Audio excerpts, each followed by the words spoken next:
شیخ عباس بتوی ہیں, یہ جدہ میں نا ایک جدہ کی سب سے بڑی سیمیٹری ہے, اس کے مینیجر ہیں 30 ایئرس والنٹیرلی. کہتے ہیں کہ ایک خاتون کی مجھے کال آئی جو غسل دیا کرتی تھی, کہتے ہیں کہ آئی ایم ناٹ گونا بات ہر. کیوں, کیا ہوا شیخ؟ میں کسی زندہ کو نہیں غسل دے سکتی. کیوں, ہوا کیا ہے شیخ؟ شی is alive. Sheikh she is alive. کہتی ہیں کہ میں اس کو نا ہوتا بیسکلی پروسیجر یہ ہوتا ہے کہ وہ نا اسٹریچر پہ آتی ہیں, لوگ میت آتی ہے, اور جہاں مغسلہ میں جہاں جس بیڈ پہ غسل دیا تھا اس پہ پھر اس کو ان کے نیچے سے کیسے شفٹ کرتے ہیں کہ ٹانگ کے نیچے اور کمر کے نیچے وہ ڈالتے ہیں چادر, اور اس سے اٹھا کے شفٹ کرتے ہیں, اور اوپر سے کورڈ ہوتی ہے, اوپر سے وہ کورڈ ہوتی ہے. تو وہ کہتے ہیں کہ جب ہم کرنے لگے انہوں نے اسٹریچر پکڑ لیا. اللہ, اچھا. تو ہم بڑے شاک کہ یہ کیا ہو گیا ہے. کہتے ہیں ہم دوبارہ, کہتے ہیں ان کی بیٹیاں, ان کی کزنز, ان کے ریلیٹیوز وہاں پہ ساتھ موجود تھے. کہتے ہیں ہم تھوڑا سا یہ تکلیف ہاتھ پھنس گیا ہے کیونکہ انسان کا نا ہاتھ اسٹیپ ہوا ہوتا ہے جب وہ. کہتے ہیں ہم نے ہاتھ واپس اسٹریٹ کیا, سے ہاتھ رکھا. جب ہم دوبارہ کرنے لگے تو انہوں نے دوبارہ اسٹریچر پکڑ لیا. Dead body. شی رین, جو غسل دینے والی تھی, اسکریم اینڈ شاؤٹڈ کہ میں نے ان کو زندہ غسل نہیں دینا, میں نے زندہ غسل نہیں دینا. اور شیخ کو کال کی. شیخ نے کہا کہ ریڈ کریسنٹ سے ڈاکٹرز بلائیں, شی از الائیو. انہوں نے کہا ہم رسپانسبل لوگ ہیں, ہم ایسے نہیں بلا سکتے بیکاز وہ آ کے دوبارہ چیک کریں, پرابلی وہ معیت ہوں. تو انہوں نے کال کی ڈاکٹرز کو, ان کے پیپرز میں ہوا ہے she was a dead body. ان کی جو بیٹی ہیں, ان کے کزنز رونے شروع ہو گئے کہ یہ کیا ہو گیا ہے ہماری, کیوں ایسا کریں. اچھا, ان کے سائنس بھی بڑے عجیب سے اور سارا.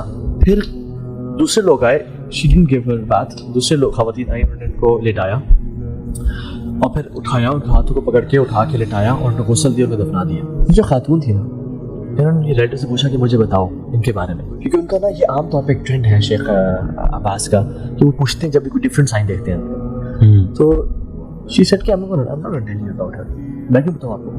تو انہوں نے کہا کہ اگر تم نہیں بتاؤ گے تو تم کل اللہ کے یہاں پہ جواب دو گے تم نے ہمیں نہیں بتایا تھا, اور پھر اللہ سبحانہ تھا. تو وہ تھوڑی سی خاتون ڈر گئی. انہوں نے کہا مجھے الگ سے جواب دینا پڑ جائے کہ میں نے ان کو اپنا جو وہ جاننا چاہتے بتایا, جو لیسن لرن کرنا چاہتے, عبرت لینا چاہتے. کہتے ہیں یہ خاتون ماشاء اللہ بڑی اچھی, نمازیں پڑھنا, روزے رکھنا, صدقہ خیرات سب بہترین. لیکن ایک پرابلم ہے کہ یہ نا نمیمہ بہت کرتی تھی. یہ کیا کرتی تھی, اپنے پڑوسیوں کے پاس جا کے ان کی بات سننا اور کہنا اچھا فلاں تمہارے بارے میں بات کر رہی تھی, اور پھر دوسرے پڑوسی کے پاس جاتی تھی, کہتے ہیں فلاں تمہارے بارے میں بات کرتی تھی. اور کہتے ہیں کہ اصل میں یہاں رکا نہیں مسئلہ. کہتے ہیں used to enjoy it. کہتے ہیں شادیوں پہ جاتی تھیں جہاں پہ وہ انوائٹیڈ بھی نہیں ہوتی تھیں, وہاں پہ ایک ہی بات لی دو بہنوں کو کہ تمہیں ابو نے اچھا یہ 10,000 کا جوڑ دیا, تمہاری بڑی بہن کو تو 50,000 کا جوڑ دیا. یعنی انہیں ایگزامپلز دینا شروع کی, غصہ کہتی تھی. And then when the people used to fight, she used to come back home. اور اب عرب کلچر میں نا یہ ایک ٹرینڈ ہے شیخ, آپ جانتے ہوں گے کہ جب وہ شادی یا خوشی ہوتی ہے نا تو وہ زبان سے ایسے آواز نکالنا شروع کر دیتی ہے, ٹھیک ہے, تن سے. تو عرب کلچر میں وہ گھر آتی ہے وہ ایسے کہ نا آواز نکالنا شروع کرتی ہے اپنی زبان سے. And she used to laugh. Sheikh بھی یہ سن رہے تھے, اللہ آپ نے, آپ کی مدر تھی وہ, آپ نے کبھی نصیحت نہیں کی ان کو, آپ نے کبھی روکا نہیں ان کو, آپ خاموش کیسے رہ گئے, آپ کی ماں. لیکن شیخ ہم نے کیا نہیں کیا, ہم نے شیوخ کو اپنے گھر بلایا, ہم نے شیوخ کو اسپیکر پہ ان سے بات کروائی, ہم نے کیا کچھ نہیں کیا. جب بھی ہمیں کہتے نا کہ وہ کہتی تھی I'll deal with Allah subhanahu wa ta'ala.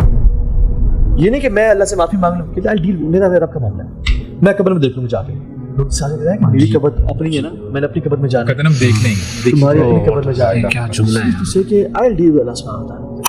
And bro سبحان اللہ, this happened. یار یہ کتنا خطرناک جملہ ہے بھائی, کہ جو لوگ, یہ کتنا کامن ہے یار کہ یہ میرے اور میرے اللہ کا معاملہ ہے. And apparently none of your business. None of your business. I expected you would tell me a bigger sin. Bigger sin in our language. اللہ کے نبی برو گزر رہے تھے, انہوں نے 2 قبروں کو دیکھا, ان کو عذاب دیا جا رہا تھا. تو اللہ کے نبی نے کہا کہ ان کو قبر کا عذاب دیا جا رہا ہے کہ 2 بڑی باتوں کی وجہ سے نہیں, اور بڑی باتیں لوگوں کے پرسپیکٹو سے کہا کہ تم اس کو بڑا نہیں سمجھتے ہو. ایک اپنی یورین ڈراپس کی حفاظت نہیں کرتا تھا, یعنی کپڑے بھی گر جاتے, چینٹے آ جاتے, اور دوسرا نمیمہ کرتا تھا. And this dead body refused to enter the grave.